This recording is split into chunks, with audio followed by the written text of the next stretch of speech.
Olá pessoal, bom dia, boa tarde, boa noite, boa madrugada. Estamos aqui em mais um programa Questão de Direito. Este programa é do curso de Direito e o curso de Direito se situa na magnânima e altiva Univale, aqui no Médio Rio Doce. Hoje nós estamos com o professor doutor Roberto Carlos.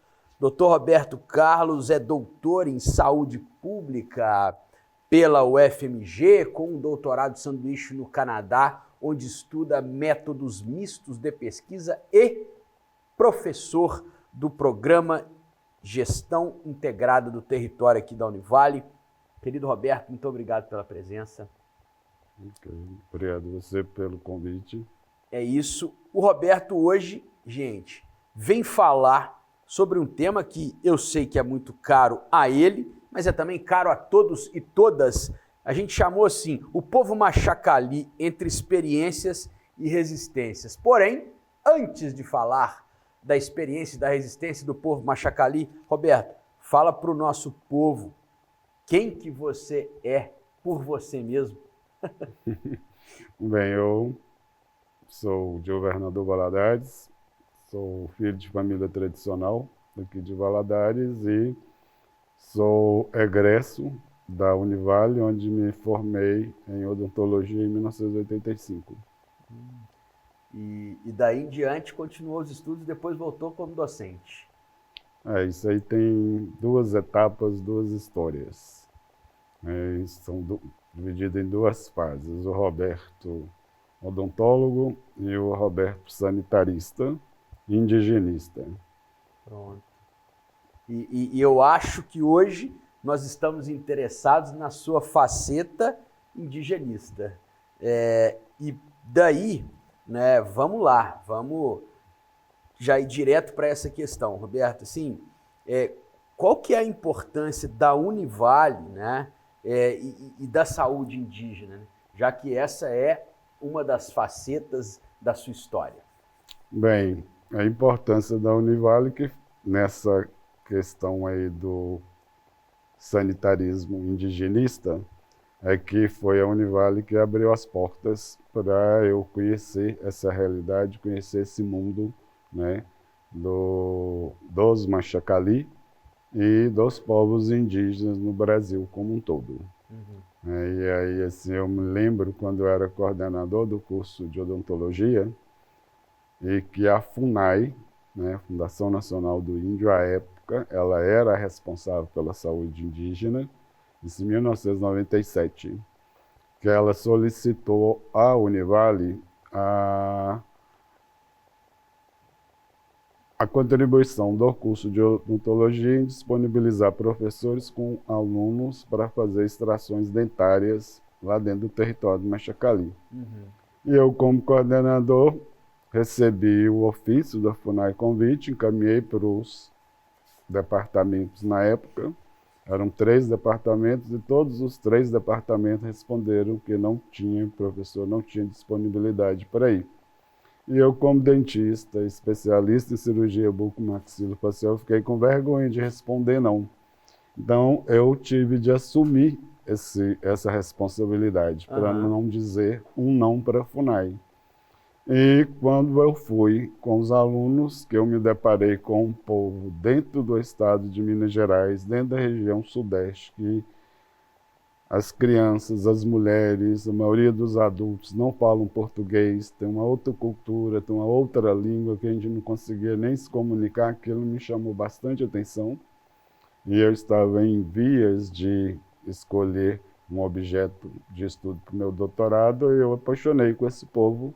E eu sou muito curioso durante os alunos fazendo atendimento quando eu observei nos prontuários dos Machacali, que todos lá do Pradinho têm sangue O positivo, aquilo me chamou muita atenção, ser uma população altamente homogênea. E naquela época estava tendo um boom da epidemiologia molecular. Então aquilo acendeu uma luz lá no finalzinho do túnel para mim.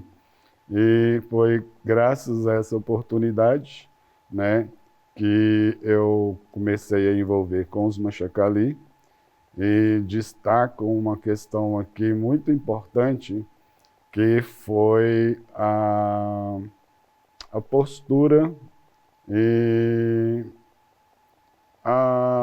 e todo o apoio que eu tive na época do Dr. Emílio Gomes da Silva, como reitor e como presidente da fundação, né, de estar investindo, né, nesse tipo de prestação de serviço, né, da Univale, assim também como hoje, né, o atual presidente da fundação, o nosso aí, Dr. Rômulo, e a nossa reitora, né, professora Alessandra, também doutora Alessandra, de estar investindo também nos Machacali. Perfeito.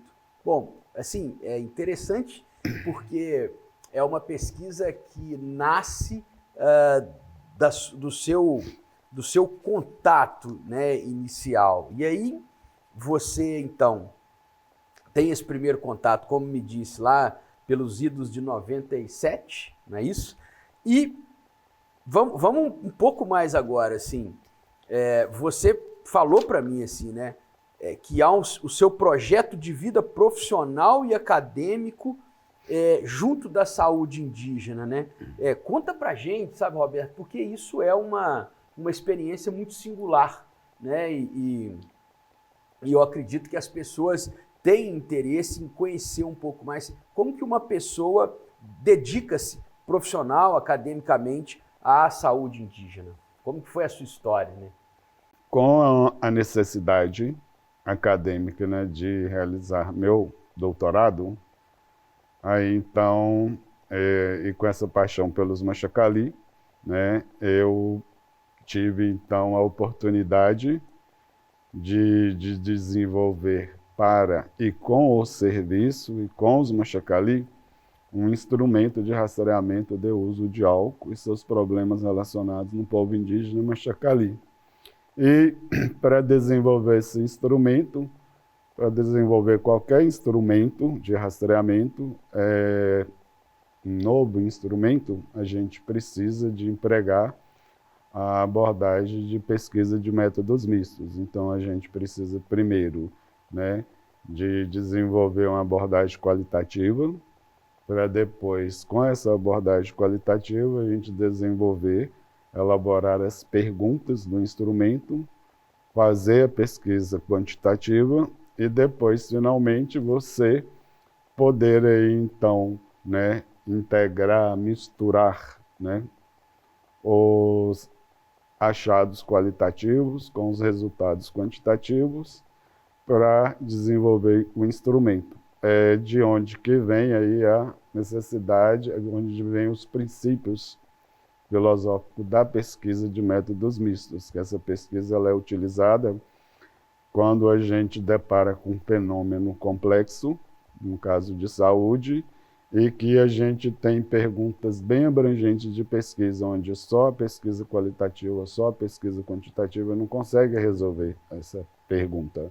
Então, para isso, utiliza-se esse tipo de abordagem de pesquisa de métodos mistos, que foi onde eu fui aprender isso lá na Universidade McGill, com a professora Belinda Nicolau e a equipe dela, que já tem essa experiência em pesquisa de métodos mistos.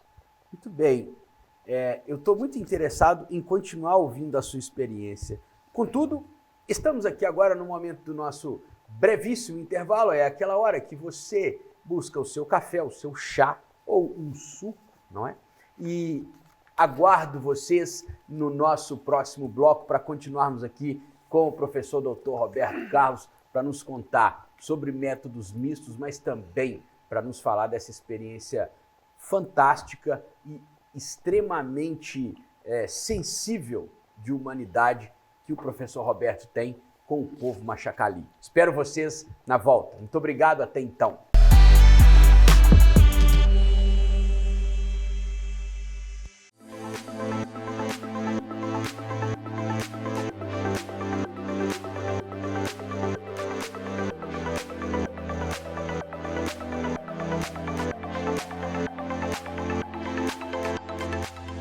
mundo que nós vivemos hoje, ele pede um profissional capacitado a lidar com problemas complexos, com problemas múltiplos. Portanto, exige muitas vezes uma abordagem que seja interdisciplinar.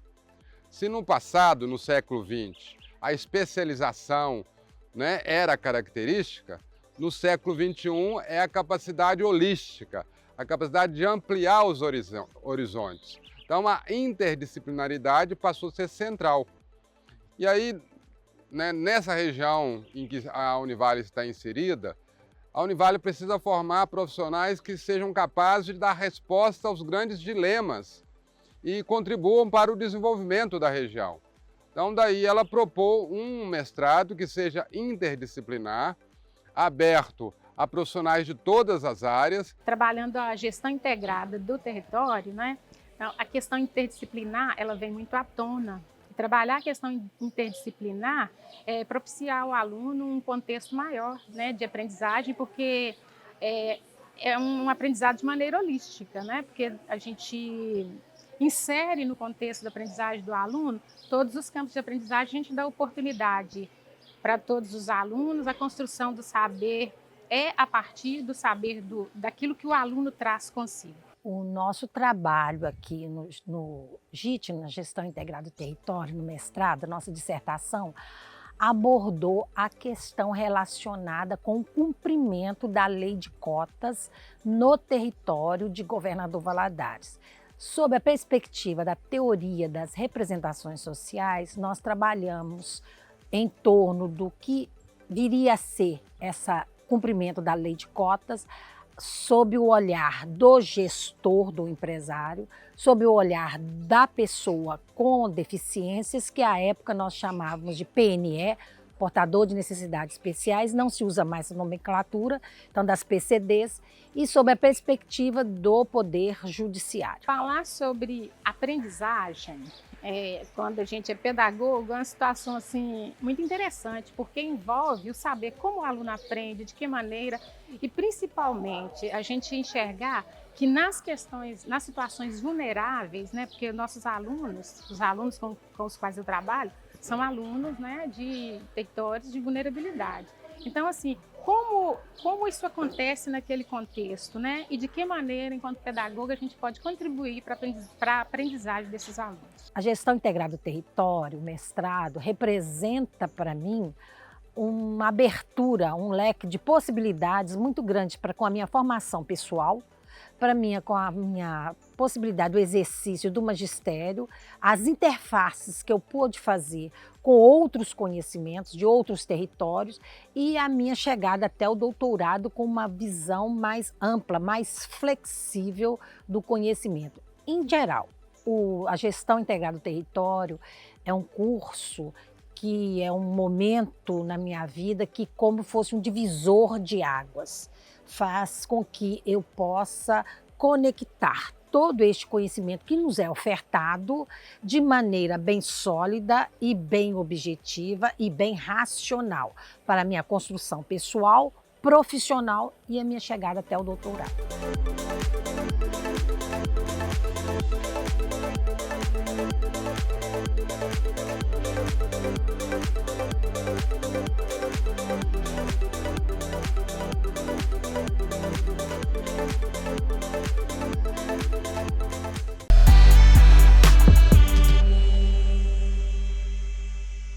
Pessoal, como combinado com vocês, fomos breves, espero que o seu café esteja quente e o seu chá também.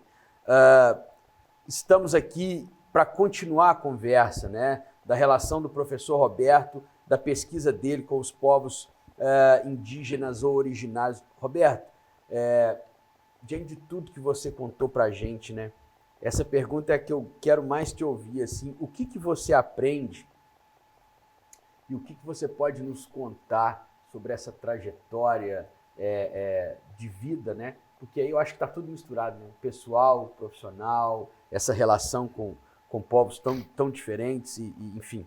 O que você conta para a gente e para o nosso público? Bem,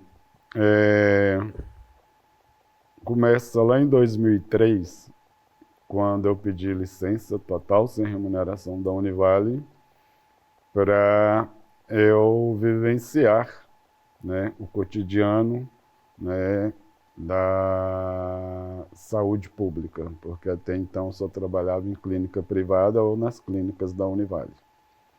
E aí, então, eu decidi ficar uns 2, 3 anos para eu entender, compreender o que é o SUS. E fui, então, escolher saúde indígena. E tem um destaque muito importante nessa minha escolha, que é trabalhar com a pobreza extrema, tá? Populações vulneráveis e pobreza extrema. Então, eu me ingressei na saúde indígena, trabalhando no DICEI, era o coordenador técnico dos Machacali, onde eu fiquei 2 anos lá no município de Santa Helena de Minas, à época. E terminando esses 2 anos, eu fui convidado para trabalhar em Brasília, lá na época era DESAI, né? Lá na FUNASA, Fundação Nacional de Saúde. A saúde indígena estava dentro da FUNASA. E eu fui trabalhar, então, lá no DESAI. Aí eu saí de um contexto micro para um contexto macro, né? Onde trabalhei na saúde da criança. E eu fiquei 1 ano na saúde da criança indígena e depois eu fui convidado para trabalhar no projeto VIGISUS 2, no subcomponente da saúde indígena. E onde eu trabalhei no subcomponente de promoções, de promoção de saúde, por meio das iniciativas comunitárias, e depois fui trabalhar como coordenador do planejamento e avaliação do projeto do VIGISUS. E nesse período, para mim, foi muito importante na minha vida, que eu pude conhecer todos os estados do Brasil, trabalhando para a saúde indígena, pude conhecer vários povos indígenas, várias culturas indígenas, e pude reconhecer aí a diversidade étnico-cultural que o Brasil tem, dentro aí das suas 305 etnias, né? No Brasil nós temos 305 povos indígenas falantes de 247 línguas. Então, só essa questão aí de 247 línguas, né? Não sabe que a língua é a cultura. Claro. Né? Nós carregamos a nossa cultura através da língua. Então, no Brasil, então a SESAI, que é a Secretaria de Saúde Indígena, ela tem que como um desafio, né, e como esforço de respeitar e compreender, né, essa grande diversidade cultural. Aquilo, né, que os profissionais de saúde aprendem para trabalhar no SUS, eu costumo falar assim para os meus alunos, quando a gente chega lá na aldeia, tudo que você aprendeu lá na faculdade, você põe no cestinho e tampa, porque aqui a gente tem que aprender a fazer conforme é o mundo da vida, né, de cada povo, né? No caso dos Machacali, por exemplo. Claro. Né? Então, assim, tem muitas questões que a gente tem que empregar o que o Marshall, que é um índio canadense, numa conferência de meio ambiente, que ele falou para as lideranças internacionais de meio ambiente, que nós, não indígenas, nós temos que olhar para as questões indígenas com os 2 olhares. Um olhar para o conhecimento indígena e o outro olhar para o nosso conhecimento. E a gente tirar os pontos positivos dos 2 olhares para a gente, com os povos indígenas, construir uma solução, quer seja na saúde, no meio ambiente, né? E então, assim, dentro dessa oportunidade, né, mais uma vez a Univale me dá uma outra oportunidade, que a Univale me cedeu 1 semana para a SESAI lá em Brasília, onde a SESAI contratou 3 profissionais para trabalhar no plano de dados abertos do governo federal, com o objetivo de publicizar os dados da saúde indígena. E eu fui selecionado para estar trabalhando aí com a qualificação dos dados demográficos do Sistema de Informação da Atenção da Saúde Indígena, que é o SIASI, no Brasil. E a gente está terminando esse processo de qualificação. Inclusive, recebi a base de dados da terceira fase do estudo, que é uma pesquisa de métodos mistos que a gente está fazendo. E recebi essa semana e eu já estou assim, ansioso para ver os resultados de onde que a gente chegou em termos de qualificação desses dados demográficos da população indígena no Brasil.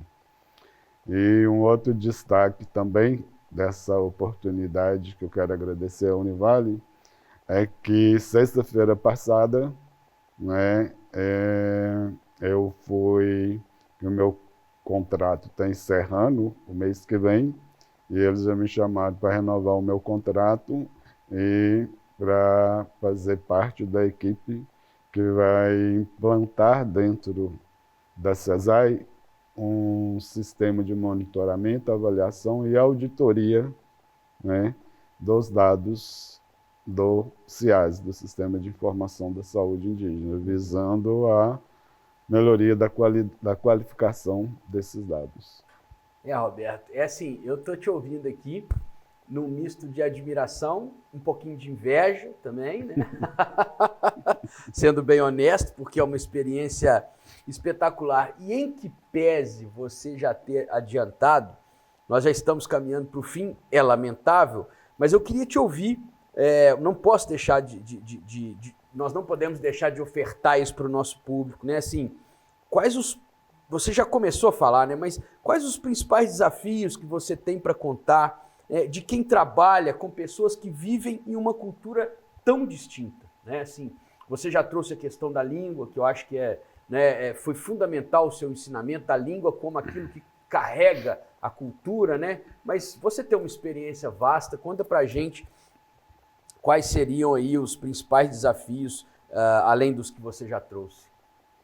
Bem, assim, a primeira coisa é conhecer, né, a Lei Arouca, que é a lei que cria um subsistema, o subsistema de saúde indígena dentro do SUS, né? Ela, além de criar esse subsistema dentro do SUS, ela cria também uma política nacional de atenção à saúde para os povos indígenas e cria também o modelo de organização de serviço que a gente chama de subsistema de atenção à saúde indígena, que a gente fala de SAS e SUS, né?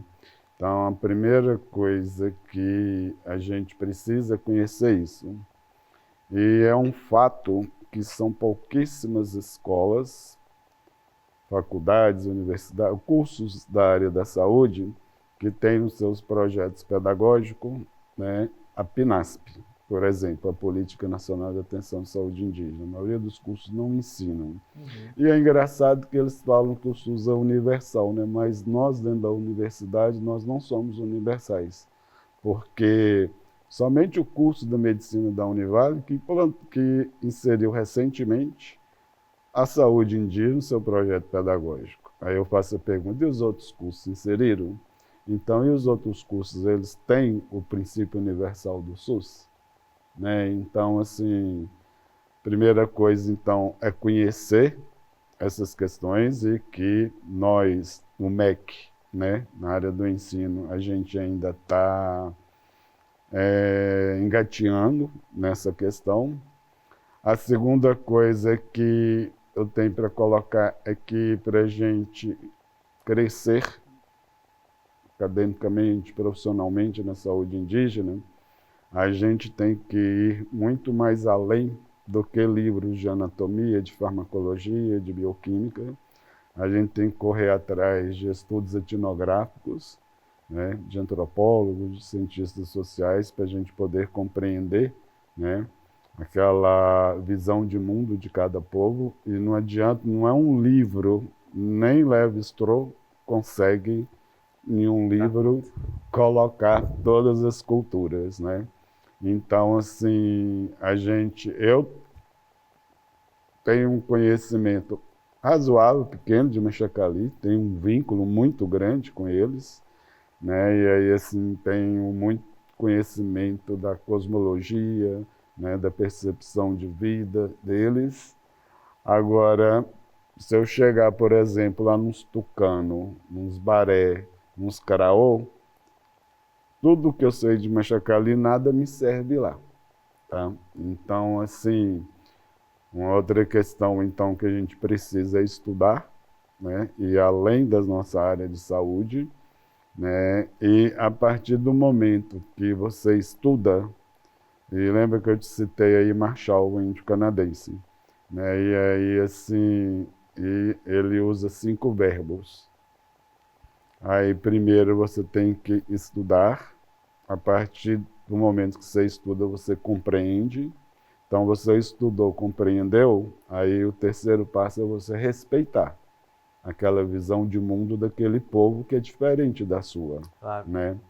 E aí, então, olhando com os 2 olhares, quer dizer, pegando um ponto positivo de um com um ponto positivo do outro, você consegue integrar esses conhecimentos, articular, por exemplo, né, o nosso modelo ocidental de saúde com o modelo de alta tensão de um povo, e a partir desses 2 conhecimentos, desses 2 olhares, você consegue, então, aplicar em consonância com a PNASP, que é a Política Nacional de Atenção à Saúde Indígena, que tem uma das novas diretrizes dela, que é a articulação do sistema.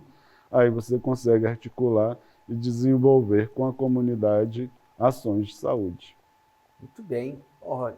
Assim, Roberto, muito obrigado. Estou encantado, assim, né? Já te conheço sua história, já te admiro por isso. Já tive, inclusive, tive a oportunidade de visitar uma das aldeias Machacali por sua causa. Espero ter mais contatos, porque aquele foi um dos dias mais interessantes da minha vida. E eu acho que por isso você é uma pessoa tão interessante, porque tem dias muito interessantes, porque tenho conhecimento vasto sobre essa questão. Agradeço a sua presença aqui, viu, Roberto? Obrigadíssimo. Nada. E assim, pessoal, com esta fala inspiradora, a gente encerra o nosso Questão de Direito super especial, ouvindo o professor Roberto Carlos nos ensinando que temos que estudar, compreender, respeitar, e depois a gente tenta, olhando as 2 percepções, integrar. Mas integrar incluindo e não integrar impondo qualquer coisa. Me parece que esse programa nos ensina sobre escuta, a necessidade de estabelecermos escutas, a necessidade de sermos pessoas humildes, reconhecendo que o mundo é um, mas as formas de ser e estar nele são várias, seja na saúde, seja no conhecimento, seja no amor. Então, muito obrigado por estarmos juntos aqui. Lhes convido a continuar assistindo o nosso programa pelo YouTube da TV Univale, e até o próximo Questão de Direito. Valeu!